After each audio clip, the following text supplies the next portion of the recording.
गिबिसिनथाराव आफा इसोरखौ हामबाय होनदों इसोरा जोंनो बे मोजांथार सम आरो खाबुखौ होनायनि थाखाय आरो बेजों लोगोसे दिनैनि बे समाव नोंथांमोन बयखौबो आङो बरायनानै लाबाय आंनि बे चेनेलाव आरो नोंथांमोननिसिम आंनि मोजां मोननाय आरो मान बावनायखौ साफ्रोमनिसिमबो आं जासिहरनाय थाबाय जिसु ख्रिस्टनि मुङाव।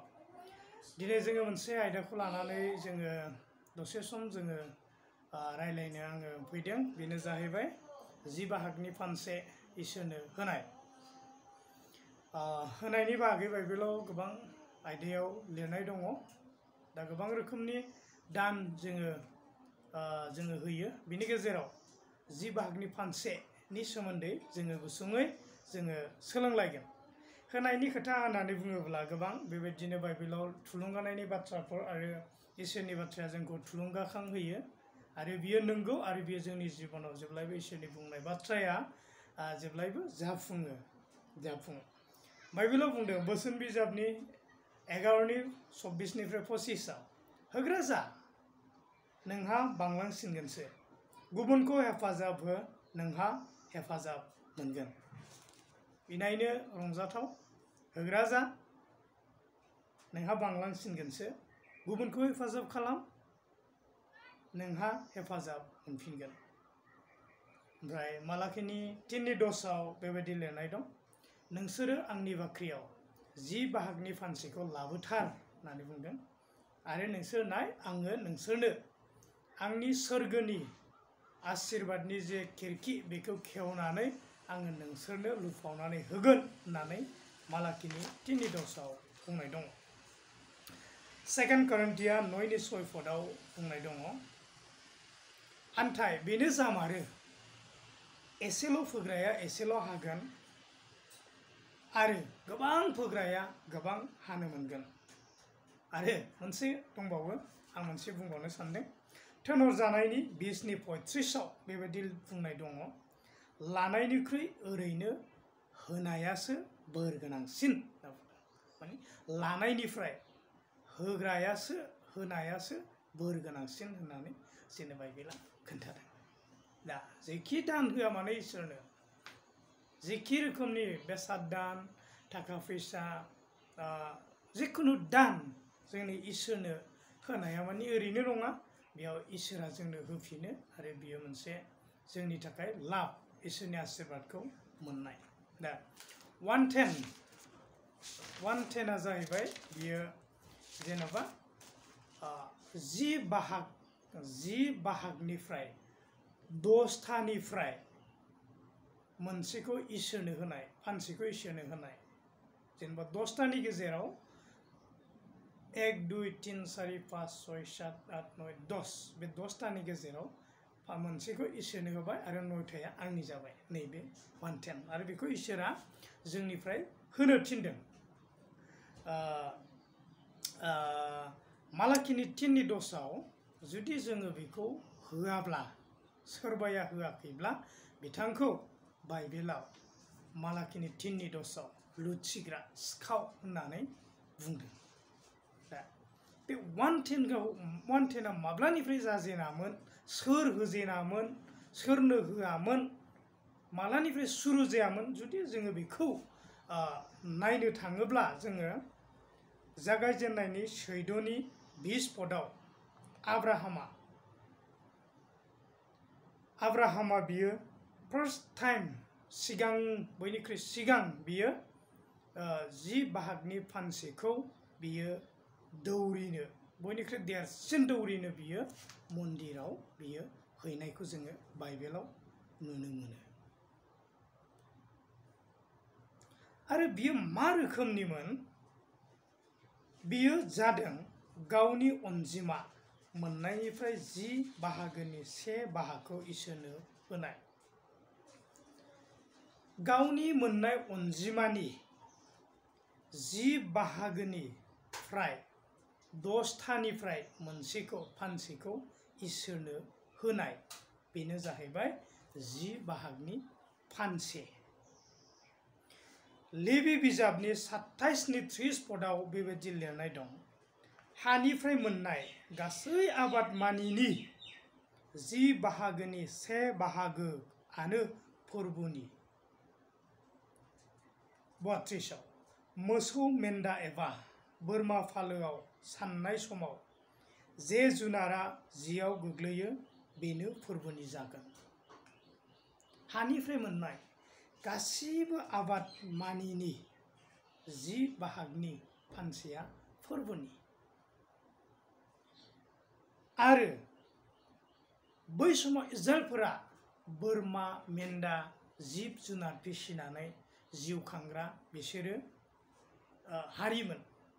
आरो बिसोरनियाव इसोरा बे नियमखौ होदोंमोन, बे आयेनखौ होदोंमोन, जिब जुनारफोरखौ सानै सानै साननानै जे जुनारा 10 नाम्बाराव गोलैयो बे जुनारा इसोरनि जागोन होननानै दिनै बेखौ बाइबेलाव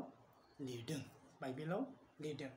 जेरैहाय मोनसे बोरमा फालोखौ, बोरमा मेन्दानि फालोखौ सानोबा मासे, मानै, माथाम, माब्रै, माबा, 6, 7, 8, 9, 10था साननानै बे 10थानिफ्राय लास्टआव जेयाव 10 जाहैदों बे 10आ जाहैबाय इसोरनि आरो 9थाया जाहैबाय गावनि। आरो 10थानि गेजेराव बे मासेखौ इसोरनो होनानै 9थाखौ मोनो। आरो बे होनायखौनो मासे 10थानि गेजेराव मासे होनायानो जाहैबाय बेयो मा इसोरनो 10थानि गेजेराव मासेखौ होनाय। 10 बाहागनिफ्राय फानसेखौ, 10था बाहागनिफ्राय फानसेखौ इसोरनो होनाय आरो इसोरा बेखौ बिदों। जेरै आबाद बुङोब्ला मा, जेनेबा सासे मानसिया फोथाराव आबाद मावबाय, बियो 10 कुइन्टेल बियो आलु मोनबाय। बे 10 कुइन्टेलनि गेजेराव कुइन्टेलसेया बियो सोरनि जागोन? बियो इसोरनि जागोन। ओमफ्राय जेन'बा 10 केजि मोनबायब्ला सेरसेया इसोरनि थाखाय जागोन। बेबायदि आबादफोरखौबो जोङो बेबायदि इसोरनो जोङो होनो नांगौ। थाखा फैसानि लाबनि खोथायाबो बेनो। जुदि आङो आंनि आसल थाखाखौ गारनानै जेन'बा 1000 आङो लाब खालामबाय, बे 1000नि गेजेराव 100आ इसोरनि जागोन आरो 900आ आंनि जागोन। नै बेखौ इसोरा जोंनिफ्राय बिदों आरो बेखौ होनायखौनो इसोरनो 10 बाहागनि फानसेखौ होनाय होननानै बुंनाय जायो। आरो बेखौ गोजाम रदायाव इसोर फोथायारि, इसोरखौ गिग्रा मानसिफोरा बेखौ मावबोदों इसोरजों थोनजानाय बादि। आरो बिथांमोननि जिबनाव इसोरनि गेदेर आशीर्बादा, बिथांमोना बे मावनायनि गेजेरजों इसोरनिफ्राय गेदेर आशीर्बादखौ बिथांमोना मोननो हादोंमोन। गोदान रदायाव जिसु ख्रिस्ट'आ होनायखौ गनायथि होदों, सापर्ट खालामदों, होनायखौ बियो सापर्ट खालामदों। जिहुदिफोरा दान होनाय, 1/10 होनाय, जिखुनु होनायखौनो जिसु ख्रिस्ट'आ माने माबा मोनसे बादा होआखै, तुच्छ खालामाखै, नाथाय बिथांमोननि होनायखौ सापर्ट खालामदों, होनांगौ होननानै बियो सापर्ट खालामनायखौ जों नुनो मोनो। बेनिखायनो मथिनि टेस्टफोराव जिसु ख्रिस्ट'आबो बे खोथाखौ बुंदों, हाबाब नोंसोरहा गोथार लिरनाय गोरोंफोर आरो फारिसाइफोर, दिन्थिफ्लायग्राफोर, नोंसोरहा पुदिना, गुवामारि आरो जिरानिफ्राय खावसेनि फानसेखौ होयो। माने होनायखौ सापर्ट खालामदों, होनांगौ होननानै बुंदों। होनायखौ बियो जिसु ख्रिस्ट'आ सापर्ट खालामदों। दिनै जोंबो दिनैहाय 10 बाहागनि फानसेखौ इसोरनो होथारनांगौ। बेनो जोंनि दिनै इसोरनि खामानिखौ मावनायनि मोनसे गोहो। बेजोंसो जोङो इसोरनि खामानिखौ जोङो मावलांनो हायो। बांसिनै जोङो मण्डलिखौ जत्न लानो हायो, इसोरनि खामानि मावग्राफोरखौ जत्न लानो हायो, मिशनारि दैथायहरनो हायो। आरो जोङो बेजोंसो गावनि आथिङाव गसंनानै इसोरनि खामानिफोरखौ मावलांनो हायो। बेनिखायनो जोंनि मण्डलिफोरा, जोङो एकदम व्यक्तिफोरा गावनि मावनानै मोननायनिफ्राय 10 बाहागनि फानसेखौ इसोरनो जों होथारनांगौ।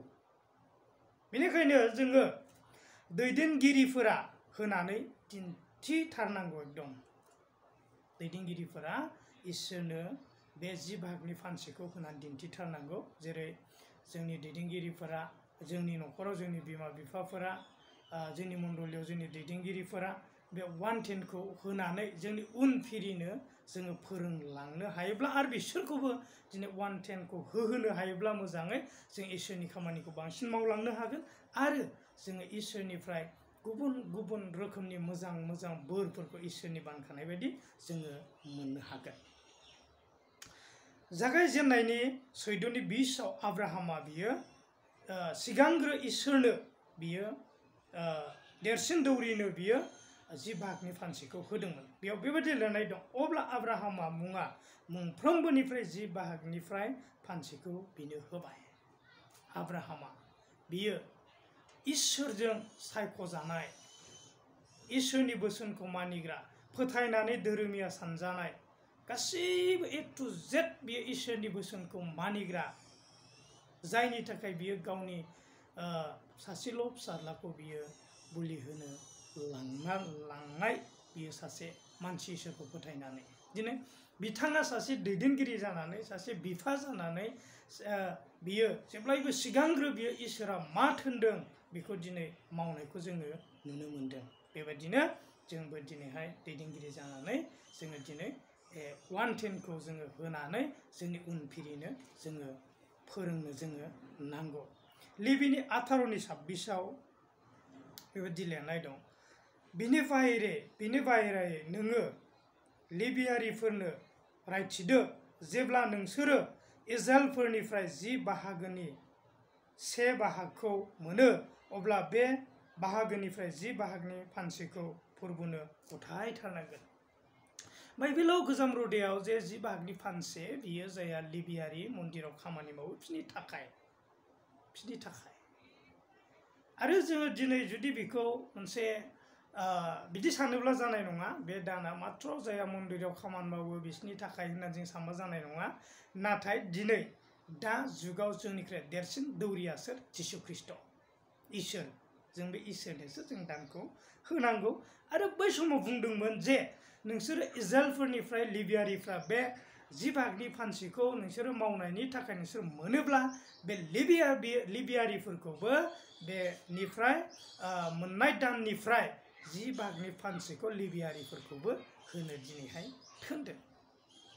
दिनै जोंनि मण्डलियारिफ्रा जोंनि 1/10खौ मिशनारिसफोर, पास्टरफोर, गिर्जानि मावग्राफोरनो थाखाय दिनै दान बान्था हिसाबै होयो। ओमफ्राय बिथांमोनखौबो बे मोननायनिफ्राय दिनै इसोरनो 1/10खौ होनो थाखाय बाइबेलाव जोंनो खोन्थादों। जोङो जुदि होनो रोङाब्ला जोंखौ बाइबेला मा होनगोन? सिखाव होननानै जोंखौ बुंगोन। जायहा 10 बाहागो होआ बियो इसोरखौ थगायो। जायहा 10 बाहागोनि फानसेखौ थाइसेब्लाबो थाइनैब्लाबो जुदि होआब्ला दिनै इसोरा बेखौ मा होनना बुंदों? सिखाव, थगायसुला होननानै बे बुंदों। मानोना मालाखिनि 3:8 बुंदों, मानसिया इसोरखौ लुथिबाय, बे मा बिलाइ? मानोना नोंसोरो आंखौ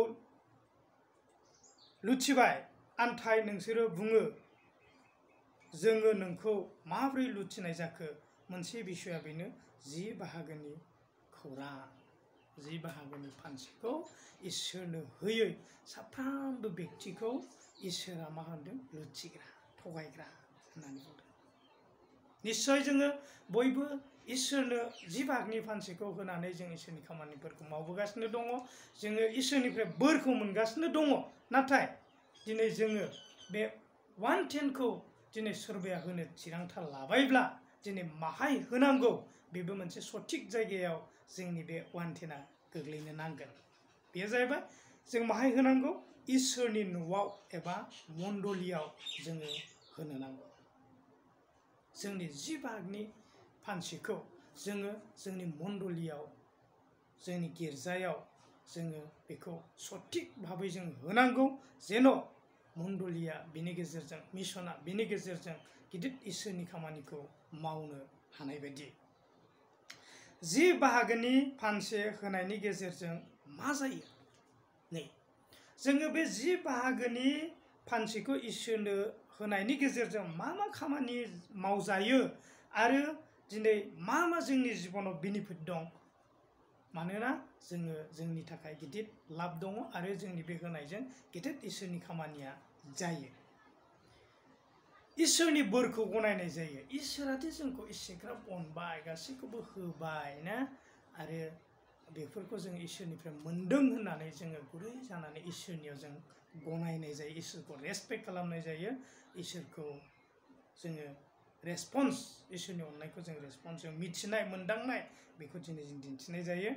इसोरनि बोरा जोंनियाव थायो। दिनै इसोरा मोजां मोजां बोरखौ लानानै जोंनो होनो थाखाय बियो रेडि जानानै दं आरो जोङो बेखौ मावोब्ला इसोरनिफ्राय जों बे मोजां मोजां बोरखौ जोङो इसोरनिफ्राय मोनो आरो इसोरनि बोरा जोंनियाव, जोंनि न'खराव, जोंनि पिरि पिरि जिबनाव इसोरनि आशीर्बादा थागोन। बेफोर आरो मा जायोनो, बेफोर जानाय मुवाफ्रा लेबियारिफोरनि, मानोना बिसोरहा गावसोरनि असे सम्पथि गैया। बे मोनसे, बिसोर जाहैबाय लेबियारिफोरनो, इसोरनि मावग्राफोरनो, इसोरनि मावग्राफोर दैथायहरनो हायो बेनि गेजेरजों। आरो नोंसोरनि नोगोरफोराव खामिनाय परदेशिफोर, मावरियाफोर आरो रान्दिफ्राबो जाथों, बिसोरो थांनानै गावसोरनि नांगौखौ लांगोन। फोरबु इसोरा नोंसोरनि मावनायाव बोर होनाय बादि नोंसोरो बेफोरखौ फालिदो। माने इसोराबो दिनै गोबां जोंखौ, जोंनि खाथि खालायाव थानाय मावरिया, दुखि, रान्दिफोरखौ, दुखुआव थानाय, सैनांनाय, लोमजायाव थानाय, जेल खानांनायाव थानांनाय, नासयजानाय, होसोजानाय, दुखुआव थानाय मानसिफोरखौ जत्न लानो थाखाय इसोरा जोंनो मा होदों, मोनसे गिदिर बिबान होदों। बेखौबो जोङो बेनि गेजेरजों मावफुंनो जोङो हायो।